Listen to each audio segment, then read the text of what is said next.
ಏನಂತಂದ್ರೆ ಒಂದ್ ರೀತಿಯಲ್ಲಿ ಚಾಪ್ ಆಗೈತಿ. ದೋಸ್ತ ಅನ್ನೋದು ಕರ್ನಾಟಕದ ಒಂದು ಹೊಸ ಟ್ರೆಂಡ್ ನಿರ್ಮಾಣ ಆಗೈತಿ. ಏನೈತ್ರಿ ಬಗ್ಗೆ? ಅದೆಲ್ಲ ನಮ್ಮ ದೋಸ್ತನ ಪ್ರೀತಿ, ಗೆಳೆತನ, ನಮ್ಮ ದೋಸ್ತನ ಆಶೀರ್ವಾದದಿಂದ ಎಲ್ಲರೂ ನಮಗೂ ಎಲ್ಲೋದ್ರು ಹನುಮಂತ ಅನ್ನಂಗಿಲ್ಲ, ದೋಸ್ತ ದೋಸ್ತ ಅಂತ ಕರೀತಾರೆ. ಭಾರಿ ಖುಷಿ ಆಗಿರ್ತೈತಿ. ನಮ್ದು ಬಿಗ್ ಬಾಸ್ ಮನೆಯಲ್ಲಿ ಗೆಳೆತನ ಭಾರಿ ಎಷ್ಟು ದಿನ ಭಾರಿ ಖುಷಿ ಆಗಿರ್ತೈತಿ. ಅದೆಲ್ಲ ನಮ್ಮ ದೋಸ್ತನಿಂದ. ಹನುಮಂತಣ್ಣ 3 ತಿಂಗಳ ಒಳಗಡೆ ಇದ್ದ ಊಟ ಸರಿಯಾಗಿಲ್ಲ, ತಳಗಾಗ್ಯಾನ. ಏನೈತ್ರಿ ಬಗ್ಗೆ? ಇದು ಖರೆ ರೀ.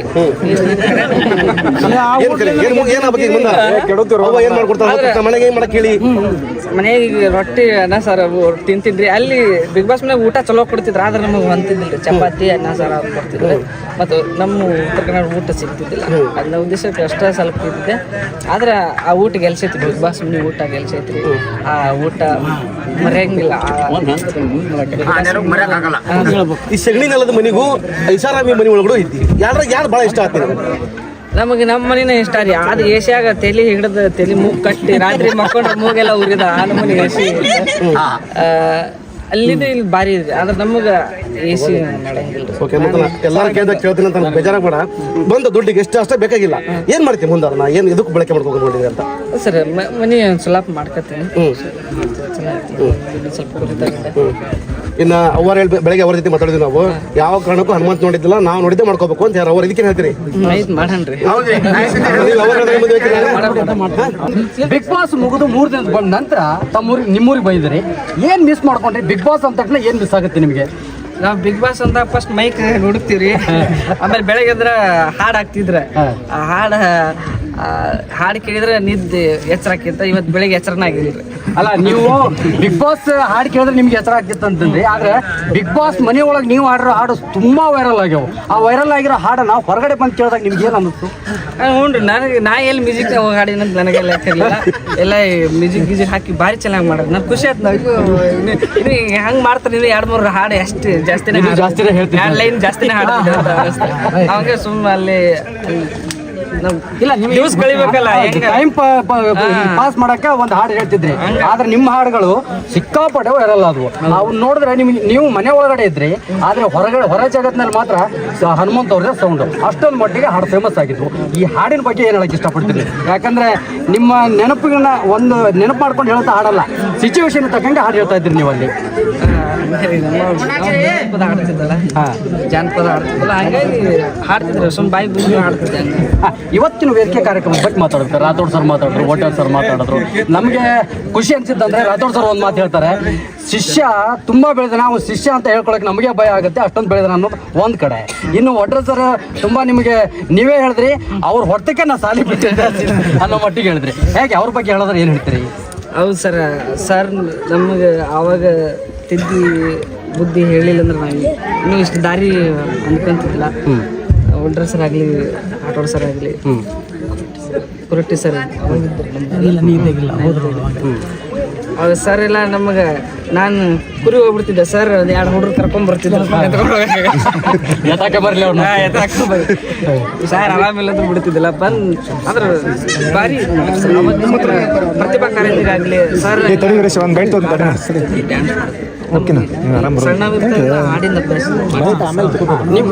ಗುರುಗಳನ್ನ ಎಷ್ಟು ನೆನೆಸಿದ್ರು ಅಷ್ಟೇ ರೀತಿ ಈಗ ನಿಮ್ಮೂರಿನಲ್ಲಿ ನಾವು ಒಂದಷ್ಟು 2-3 ದಿನ ಮಾತಾಡ್ತಾ ಇದ್ದಾಗ ಹನುಮಂತು ಅಂತ ಒಂದು ಪ್ರತಿಭೆ ಇಡೀ ಜಗತ್ತಿಗೆ ಪರಿಚಯದಾಗಿದ್ದಾರೆ. ನಮಗಿಲ್ಲಿ ಅವ್ರ ಮೂಲಕ ಒಂದು ಏನು ಸಂಗೀತ ಶಾಲೆ ನಮ್ಮ ಊರಿನಲ್ಲಿ ಇದಾಗಬೇಕು ಅನ್ನೋ ಒಂದು ಇದೆ. ಇದ್ರ ಬಗ್ಗೆ ಮುಂದಿನ ದಿನಗಳಲ್ಲಿ ಏನಾದ್ರು ಯೋಚನೆ ಮಾಡ್ತೀರಾ? ಮಾಡಣ್ರಿ ಮಾಡಿ ಮಾತಾಡೀನ್ರಿ. ಬಿಗ್ ಬಾಸ್ ಗೆಲ್ಲಿಸಿದಂತ ಎಲ್ಲ ಕರ್ನಾಟಕ ಜನತೆಗೆ ಏನು ಹೇಳಕ್ಕೆ ಇಷ್ಟಪಡ್ತೀರಿ? ಯಾಕಂದ್ರೆ 5 ಕೋಟಿಗೆ ಚಿಲ್ಲರೆ ಅಷ್ಟೊಂದು ಮತಗಳು ಯಾರಿಗೂ ಸಿಗ್ಲಿಕ್ಕಿಲ್ಲ, ಊಹೆನೂ ಮಾಡ್ಕೊಂಡಿರ್ಲಿಕ್ಕಿಲ್ಲ. ನಿಮಗೆ ಆ ಮತಗಳ ಸಂಖ್ಯೆ ಕೇಳಿದಾಗ ಏನು ಅನಿಸ್ತು? ನಾನು ಕೇಳಿದಾಗ ಯಾವಾಗ ಶಾಕ್ ಆಯ್ತು. ಅಯ್ಯೋ, ಇಷ್ಟು ಓಟ್ ಯಾರು ಹಾಕಿದ್ರು ಪಾಯಪ್ಪ ಅಂತೇಳಿ ನೋಡ್ತೀನಿ. ಇಡೀ ಕರ್ನಾಟಕ ಜನತೆ ಅವರು ಪ್ರೀತಿಯಿಂದ ಹಾಕ್ಯಾರ. ನನಗೆ ಬಿದ್ದು ಅಂತೇಳಿ ನಾನು ದೇವರಾಣಿ ಅನ್ಕೊಂಡು ಈಗ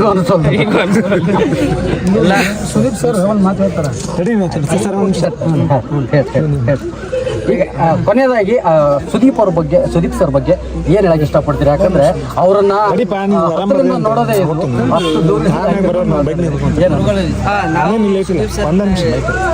ಅಷ್ಟು ಪಿಕ್ಚರ್ ನೋಡ್ತಿದ್ವಿ ಅಲ್ಲಿ ಹತ್ರ. ನಾನು ಫಸ್ಟ್ ಹೋದಾಗೂ ಸುದೀಪ್ ಸರ್ ಬೆಟ್ಟ ಆಗಿಲ್ಲ, ನಾನು ಹಂಗೆ ಡೈರೆಕ್ಟ್ ಮನೆ ಒಳಗೆ ಹೋಗಿದ್ದೆ. ಅವತ್ತು ಸುದೀಪ್ ಸರ್ ಮನೆ ಒಳಗೆ ಬಂದಾಗ ಕೈ ಕೊಟ್ಕೊಂಡು ಹೆದರಿಕೆ ಫುಲ್. ಅದ್ರಾಗ ಬೇರೆ ಕೈ ಹಿಡ್ಕೊಂಡಿದ್ರು ಸರ್, ಅವ್ರಿಗೆ ಕೈ ನಡಗಾಕತ್ತಿದ್ರು. ಏನು ಆ ಕ್ಷಣದ ಬಗ್ಗೆ ಹೇಳಿ ಸರ್ ನಂಗೆ. ಆ ಕ್ಷಣದ ಬಗ್ಗೆ ಹೇಳಕತ್ತಿಲ್ಲ, ತುಳಿಯಾಗ ಬಂದು ಬಗ್ಗೆ ದೊಡ್ಡ ಸಂಭ್ರಮ ಆಗಿದೆ, ದೊಡ್ಡ ಹಬ್ಬದ ತರನೇ ಆಗಿದೆ. ಏನ್ ಹೇಳಕ್ಕೆ ಇಷ್ಟಪಡ್ತೀರಿ ನಿಮ್ಮ ಗೆಲ್ಸಿದ ಜನಕ್ಕೆ, ನಿಮ್ಮೂರಿನ ಜನಕ್ಕೆ, ಹಿರಿಯರಿಗೆ? ಎಲ್ಲರಿಗೂ ಧನ್ಯವಾದ ಹೇಳಕ್ಕೆ ಇಷ್ಟಪಡ್ತೀನಿ ರೀ. ಯಾಕಂದ್ರೆ ನನ್ನ ಮೇಲೆ ಇಟ್ಟಿರೋ ಪ್ರೀತಿ, ನಂಬಿಕೆ ಅದು ಭಾರಿ ನನಗೆ ಖುಷಿ ಕೊಡಕ್ಕೆ. ಇವತ್ತು ನಾನು 3 ತಿಂಗಳು ಆದಮೇಲೆ ನಮ್ಮ ಊರಿಗೆ ಬಂದೀನಿ. ಭಾರಿ ಖುಷಿಯಿಂದ, ಭಾರಿ ಇದರಿಂದ ಸ್ವಾಗತ ಮಾಡ್ಕೊಂಡಾರ ನಮ್ಮ ಊರಿನ ಗುರು ಹಿರಿಯರಿಗೂ ಹಾಗೂ ಎಲ್ಲ ಅಕ್ಕಪಕ್ಕ ಹಳ್ಳಿಯಿಂದ ಬಂದಂಥ ಎಲ್ಲ ನಮ್ಮ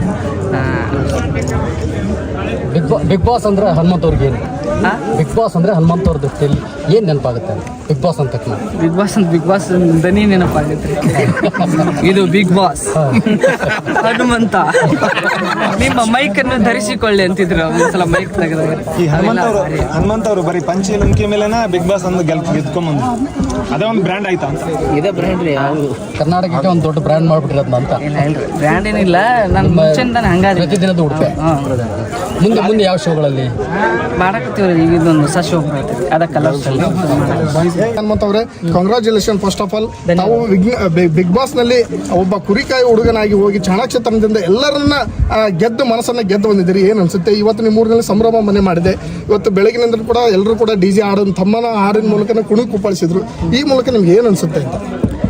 ಭಾಳ ಖುಷಿ ಆಗಕತ್ತೈತ್ರಿ. ನಾನು ಅದ ಅಂದಲ್ಲ, ಎಲ್ಲರಿಗೆ ಹೇಳಿ ಬಾಯ್ಪಾಟ್ ಆಗ್ಬಿಟ್ಟದ. ಅದೊಂದು ಮಾತು ಭಾಳ ಅಂದ್ರೆ ಭಾಳ ಖುಷಿ ಆಗಕತ್ತೈತ್ರಿ. ಎಲ್ಲ ನೀವು ಎಲ್ಲ ಮಾಧ್ಯಮದವ್ರು ಬೆಳಗಿಂದ ಹಿಂದಾತೀರಿ, ನೀವು ಊಟ ಮಾಡಿಲ್ಲ, ನಾನು ಊಟ ಮಾಡಿಲ್ಲ. ಭಾಳ ಖುಷಿ ಆಗತ್ತೆ. ಎಲ್ಲ ನಮ್ಮ ತಂಡದ ಜನ ಇಡೀ ನಮ್ಮ 2 ನಿಮಿಷದಲ್ಲಿ ಹೇಳೋದಾದ್ರೆ ಬಿಗ್ ಬಾಸ್ ನಲ್ಲಿ ಯಾವ ರೀತಿ ಆಟ ಆಡಿದ್ರೆ, ನಿಮ್ ಜೊತೆ ಯಾವ ರೀತಿ ಎಲ್ಲ ನಿಮ್ ಜೊತೆ ಆಟಗಾರರು ಇದ್ರು, ಅವರನ್ನ ನೀವು ಯಾವ ರೀತಿ ಮನಸ್ಸಿದ್ರಿ, ಏನೇನು ಸಂದರ್ಭಗಳು ಒದಗಿ ಬಂದಿತ್ತು ಅಲ್ಲಿ ಎದುರಿಸುವಂತ ಸಂದರ್ಭಗಳು, ಅದನ್ನ 2 ನಿಮಿಷದಲ್ಲಿ ಹೇಳ್ತೀರಿ. ಎದುರಿಸಂತ ಸಂದರ್ಭಗಳ ಆಟದಲ್ಲಿ ನನ್ನ ಆಟನ ಆಡೀನ್ರಿ. ಅವ್ರ ಆಟ ಅವ್ರು ಆಡಿದ್ರು. ಆಟದಲ್ಲಿ ಮತ್ತು ಗೆಲು ಸೋಲು ಎಲ್ಲರಿಗೂ ಇದ್ದಿತ್ತು. ನಾನು ಸೋತೀನಿ, ಅವರು ಸೋತಾರೆ. ಲಾಸ್ಟಿಗೆ ನಾನು ಆಟನ ಗೆದ್ದಿ ಎಲ್ಲ ಇಡೀ ಕರ್ನಾಟಕ ನಾ ಗೆದ್ದಿಲ್ಲ, ಇಡೀ ಕರ್ನಾಟಕ ಜನತೆ ನನಗೆ ಓಟ್ ಹಾಕಿ ಗೆಲ್ಸಿದೆ. ಮುಂದಿನ ಬಿಗ್ ಬಾಸ್ ಗೆದ್ದು ಬಂದಿದ್ರಿ, ಈಗ ಮುಂದಿನ ಜೀವನ ಏನೇನು ಮಾಡ್ಬೇಕಂತ ಅನ್ಕೊಂಡಿದ್ರಿ? ಏನು ಮುಂದಿನ ಕಾರ್ಯಕ್ರಮಗಳು ಏನು ಇರ್ತಾವೆ ನಿಮ್ದು ಅಂತ?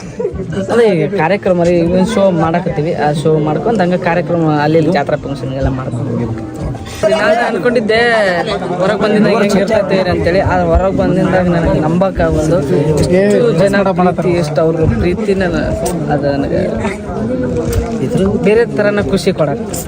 ಹನುಮಂತ ಅವ್ರ ವ್ಯಕ್ತಿತ್ವ ಇಲ್ಲಿವರೆಗೂ ಜಿ ಕನ್ನಡದಲ್ಲಿ ಬೇರೆ ಇತ್ತು ಹಾಡಾಡಬೇಕಾದ್ರೆ. ಬಿಗ್ ಬಾಸ್ಗೆ ಹೋದ್ಮೇಲೆ ಅವ್ರ ವ್ಯಕ್ತಿತ್ವ, ಮುಗ್ಧತೆ ಇಡೀ ರಾಜ್ಯಕ್ಕೆಲ್ಲ, ಇಡೀ ದೇಶಕ್ಕೆ ಗೊತ್ತಾಗಿದೆ. ಆ ಮುಗ್ಧತೆ ಬಗ್ಗೆ ಏನು ಹೇಳ್ತೀರಿ? ಅಲ್ಲ, ನಾನು ಇರೋದ ಹಂಗ್ರಿ, ಹಂಗಾಗಿ ಏನು ಹೇಳೋದು ಗೊತ್ತಾಗೋದು. ಈ ಹನುಮಂತ ಅವ್ರ ಮುಗ್ಧತೆ ಬರೀ ಆರ್ಟಿಫಿಷಿಯಲ್, ಅವರು ನಾಟಕ ಮಾಡ್ತಾರೆ, ಡ್ರಾಮಾ ಮಾಡ್ತಾರೆ ಅಂತ ಆರೋಪ ಇದೆ ಜನರು ಕೇಳ್ತಾರೆ. ಅದ್ರ ಅಂಥವ್ರಿಗೆ ಏನು ಉತ್ತರ ಕೊಡ್ತೀರಿ ನೀವು? ಏನಿಲ್ರಿ, ಏನು ಮಾತಾಡೋದು. ಬಿಗ್ ಬಾಸ್ ಅಲ್ಲಿ ದೋಸ್ತರು ಅಂತ ಇದ್ರು, ಧನರಾಜ್ ಅವರು, ನಿಮ್ಮದು ಒಳ್ಳೆ ಸಂಬಂಧ ಇತ್ತು. ಆ ದೋಸ್ತಿ ಮಿಸ್ ಮಾಡ್ಕೊಳ್ತಾ ಇದ್ರೆ ಏನಾಗಿದೆ? ಅದೇ ಈಗ ಶೋನ ಮುಗ್ದೈತಲ್ರಿ, ದೋಸ್ತ್ ಎಲ್ಲ ಇಡೀ ಬಿಗ್ ಬಾಸ್ ಮನಿನ ಮಿಸ್ ಮಾಡ್ಕೊಳಕತ್ತೆ ಎಲ್ಲರೂ. ಈಗ ಬಂದಿಂದ ಒಂದು ಸ್ವಲ್ಪ ಇಲ್ಲಿ ತಗೊಳಕ್ಕೆ ಸ್ವಲ್ಪ ಕಷ್ಟ ಆಗತ್ತೆ. ಅಲ್ಲಿ 3 ತಿಂಗಳ ಏನು ಸೌಂಡ್ ಇಲ್ಲ, ಏನಿಲ್ಲ, ಯಾರು ಸಾಬ್ರಿಲ್ಲ, ಫೋನ್ ಇಲ್ಲ, ಏನಿಲ್ಲ. ಅಲ್ಲಿದ್ದು ಬೇರೆ ಇತ್ತು. ಈಗೆಲ್ಲ ಬಂದು ಇಲ್ಲಿ ಎಲ್ಲ ಸೌಂಡ್ ಆಗಿತ್ತು, ಒಂಥರನ ಇದಾಗತ್ತೆ. ಬಿಗ್ ಬಾಸ್ನಲ್ಲಿ ಒಂದು ಸರ್ಕಲ್ ಇದ್ದಂಗೆ, ಒಂಥರ ಜೈಲ್ ಇದ್ದಂಗೆ ಇತ್ತು. ನೀವೆಲ್ಲ ಓಡಾಡ್ಕೊಂಡಿದ್ದವರು, ಕುರಿಗಳ ಜೊತೆ ಇರ್ಬೋದು, ರಾಜ್ಯದಿಂದ ಓಡಾಡಿರ್ಬೋದು. ಅಂಥಲ್ಲಿ ಒಂದು 3 ತಿಂಗಳು ಅಲ್ಲಿ ಇರ್ಬೇಕಂದ್ರೆ ಹೆಂಗೆ ಅನಿಸ್ತು ನಿಮ್ಗೆ ಅಂತ? ಈ 3 ತಿಂಗಳ ಫಸ್ಟಿಗೆ ಹೋದಾಗ ಸ್ವಲ್ಪ ಬೇಜಾರಾಗಿತ್ತು ರೀ. ಆಮೇಲೆ ಬರ್ತಾ ನಾನು ದೋಸ್ತಿ ಆಗಿದ್ದಾಗ ಈ ಕಡೆ ಸ್ವಲ್ಪ ಅಲ್ಲಿ ಇದಕ್ಕೆ ಆಟ ಆಡಬೇಕು, ನಾವು ಮಾಡಬೇಕು ಅನ್ನೋದು ತಲೆ ಆಗ್ಬಿಡ್ತದೆ. ಹಂಗಾಗಿ ಸ್ವಲ್ಪ ಇಲ್ಲಿ ಸ್ವಲ್ಪ ಮರ್ತು ನಾವು ಬಂದಿರೋ ಕೆಲಸ ಮಾಡೋಣ ಅನ್ನೋ ಉದ್ದೇಶಕ್ಕೆ ಆಟಗಳನ್ನು ಚೆನ್ನಾಗಿ. ಬಿಗ್ ಬಾಸಿಗೆ ಫಸ್ಟಿಗೆ ಹೊರಗೆ ಒಂದು ಮಾತು ಹೇಳಿರ್ತೀರಿ ನೀವು, ಆ ಮನೆ ನೋಡೋದಕ್ಕೆ ಒಂಥರ ಭಯ ಆಯಿತು ಅದು ಇದು ಅಂತಂದು. ಹೊಳ್ಳಿ ಬರ್ತಾ ಒಂದು ಕಪ್ ಎತ್ಕೊಂಡ್ ಬರ್ತೀರಿ. ಈಗ ಇದ್ರ ಮಧ್ಯೆ ಆದಂಥ ಬೆಳವಣಿಗೆಗಳು ನಿಮ್ಗೆ ಯಾವ ರೀತಿ ನೆನಪು ಇರ್ತಾವೆ? ಆದರೆ ನಾನು ಹೋದಾಗ ನಾನು ಕಪ್ ಗೆಲ್ತೀನಿ ಅಂತ ಮನಸ್ಸಿನಾಗ ಅಂದ್ಕೊಂಡು ಹೋಗಿದ್ದಿಲ್ಲ. ಏನೋ ಇದೆಲ್ಲ ನಮ್ಮ ದೋಸ್ತರು ಸೇರಿ ಇದೊಂದು ಸುದೀಪ್ ಸರ್ ಲಾಸ್ಟ್ ವರ್ಷ ಶೋ ಮಾಡೋದ ಇದೊಂದು ಸುದೀಪ್ ಸರ್ ಇರೋದ್ರಾಗ ಹೋಗಿ ಮುಗಿಸ್ಕೊಂಡ್ ಬಂದ ಅಂತಂದ್ರು. ಆ ಉದ್ದೇಶಕ್ಕೆ ಹೋದವ. ಅದು ಎಲ್ಲ ಆಟ ಚಲೋ ಆಡಿದೆ. ಇಡೀ ಕರ್ನಾಟಕ ಜನತೆ ನಮಗೆ ಓಟ್ ಹಾಕಿ ಗೆಲ್ಸ್ಯಾರಿ. ಇದನ್ನು ಹೇಳಕ್ಕೆ ಇಷ್ಟ. ರಾಜ್ಯದ ಜನರಿಗೆ ಕೊನೆಯದಾಗಿ ಏನು ಹೇಳಕ್ಕೆ ಇಷ್ಟಪಡ್ತೀರಿ ಹಳ್ಳಿ ಪ್ರತಿಭೆಗಳಿಂದ? ಹಳ್ಳಿ ಪ್ರತಿಭೆಗಳಿಂದ ಅಂದ್ರೆ ಎಲ್ಲರೂ ಓಟ್ ಹಾಕಿ ನನಗೆ ಗೆಲ್ಸ್ಯಾರ್ರಿ. ಅದು ನನ್ನ ಗೆಲುವಲ್ಲ, ಇಡೀ ಕರ್ನಾಟಕದ ಜನತೆ ಓಟ್ ಹಾಕಿ ಹನುಮಂತ ಗೆಲ್ಲೇಬೇಕಂತೇಳಿ ಓಟ್ ಹಾಕಿ 5 ಕೋಟಿ ಮ್ಯಾಗ ಓಟ್ ಹಾಕಿ ನನಗೆ ಗೆಲ್ಸ್ಯಾರ. ಅವರಿಗೆ ತುಂಬ ಹೃದಯ ಧನ್ಯವಾದಗಳು. ನಿಮ್ಮ ಈ ಪ್ರೀತಿ ಅಭಿಮಾನಕ್ಕೆ ನಾನು ಸದಾ ಚಿರಋಣಿ. ಇದು ಉತ್ತರ ಕರ್ನಾಟಕದ ಫಸ್ಟ್ ಟೈಮ್ ಅಂದ್ರೆ ಬಿಗ್ ಬಾಸ್ ವಿನ್ ಆಗಿದ್ದು. ನಾವು ಅದು ಹಳ್ಳಿಗಾಡಿನಿಂದ ಹೋಗಿ ಇಲ್ಲಿ ವಿನ್ ಆಗಿ ಬಂದ್ರೆ ಅದ ಸರ್, ಅದ ಭಾಳ ಖುಷಿ ಆಗತ್ತಿದ್ದು. ಉತ್ತರ ಕರ್ನಾಟಕದಿಂದ ಭಾರಿ ಖುಷಿ ಆಗತ್ತೈತ್ರಿ. ಅಲ್ಲ ಕುರಿಕಾಯ ಬೆಳೆದಿದ್ದಾನಲ್ಲ ಅದ್ರ ಬಗ್ಗೆ ಜನತೆ ಆಶೀರ್ವಾದ. ಈಗ ಬೇರೆ ಬೇರೆ ಸೀಸನ್ ಈಗ ನೆಕ್ಸ್ಟ್ ಇನ್ನೊಂದು ರಿಯಾಲಿಟಿ ಶೋ ಹೋಗ್ತಾ ಇದ್ದೀರಿ. ಅದು ಹೊಂಟಿದ್ರಿ.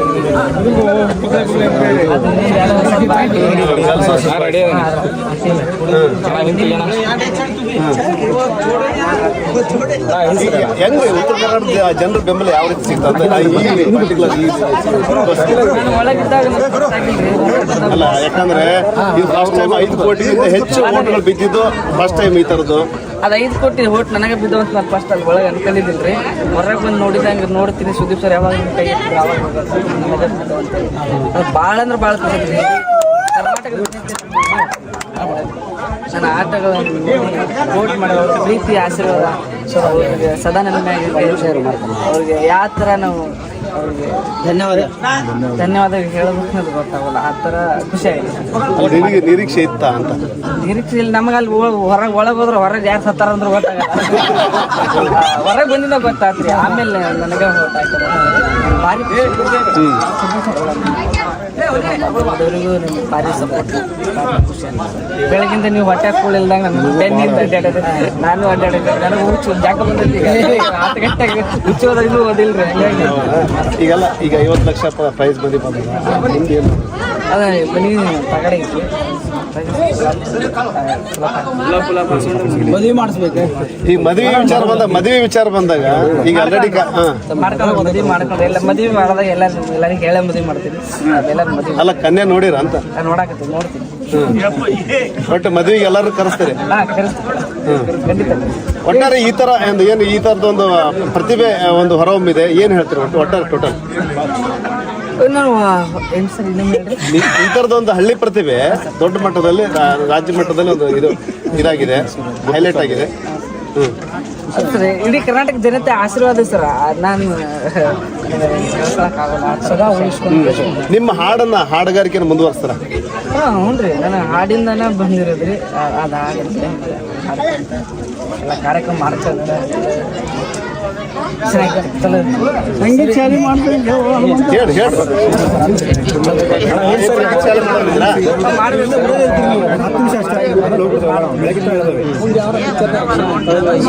ಸಿನಿಮಾ ಏನಾದ್ರು? ಸಿನಿಮಾ ಬೇಡ, ಸೀರಿಯಲ್ ಸಿನಿಮಾ ಅದು ಆ್ಯಕ್ಟಿಂಗ್ ಮಾಡಕ್ಕೆ ಹಂಗಾಗಿಲ್ಲ.